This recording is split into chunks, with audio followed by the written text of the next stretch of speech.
So today's topic, last time we spoke about good deeds, being a good person to somebody else. But today, I want us to look into a certain problem that most of us, I included, have been a victim, of anger, hasira. What nasema hasira?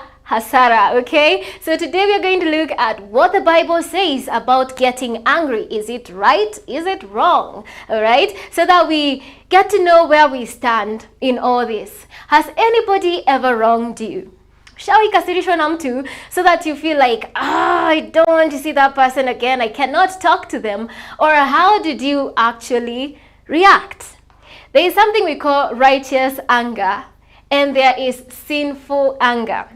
Kindly note, I used different hands while I was pointing out to the two types of anger. There is righteous anger and there is sinful anger. There is a kind of anger that can make you sin.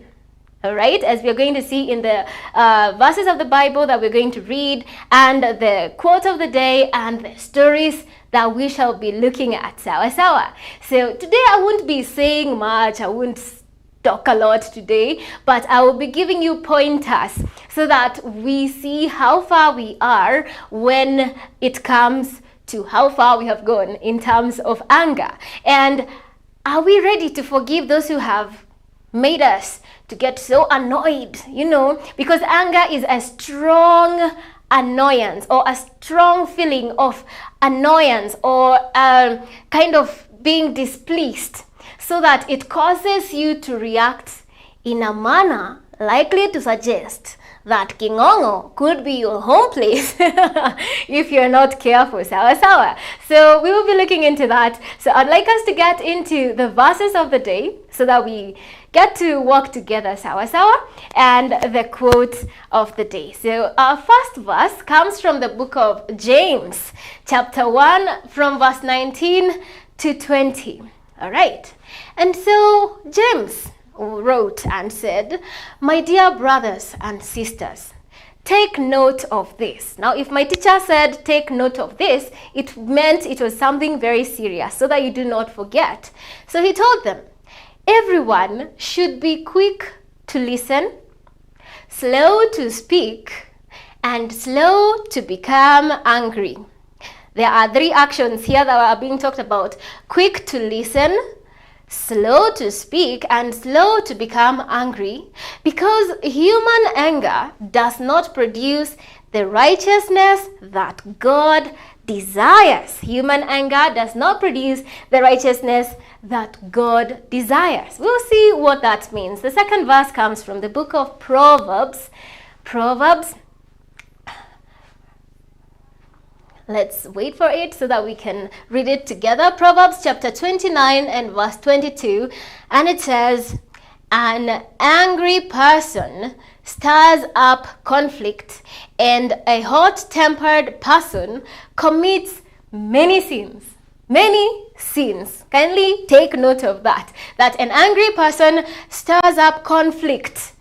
Yani wherever this angry person is no peace. And a hot-tempered person commits many sins. Who is a hot-tempered person? This is a person who gets angry very fast. We say hot-tempered or short-tempered, meaning this person, a very tiny thing can make them very angry.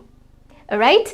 And even before we get into the quote of the day, a story is told of a certain boy and his father.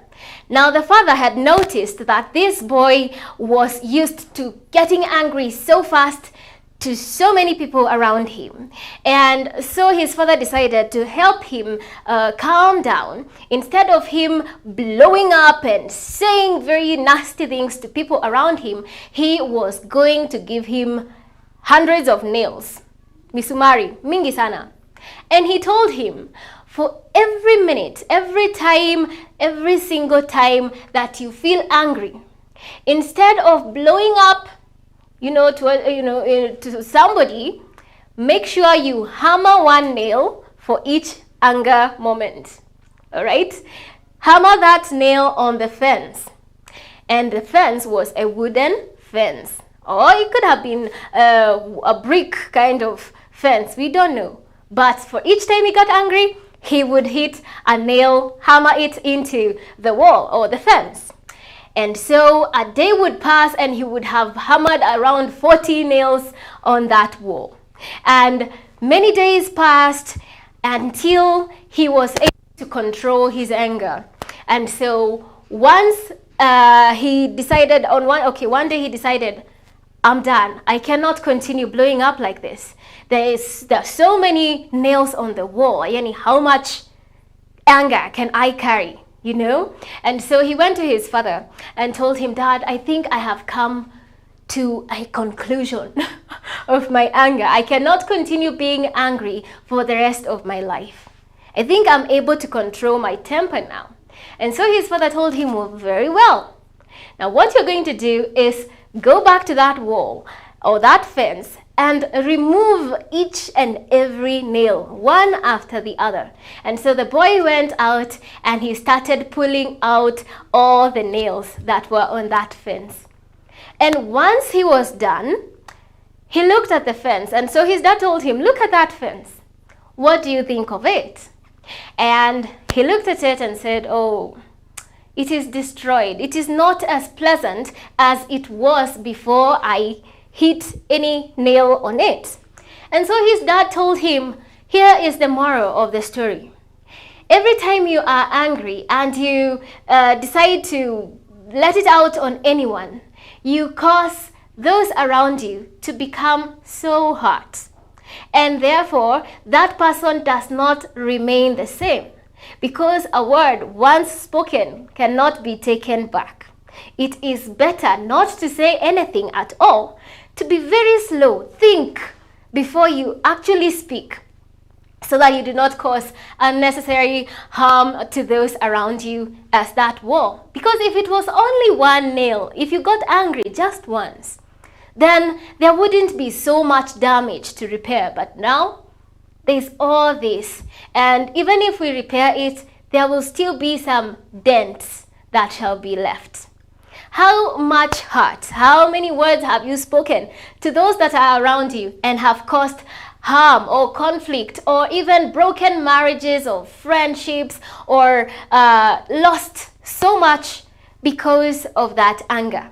Also, how many diseases have you contracted because of getting angry? Blood pressure, imepanda, all these problems that are, headaches, lack of sleep, nini, because umekasirika.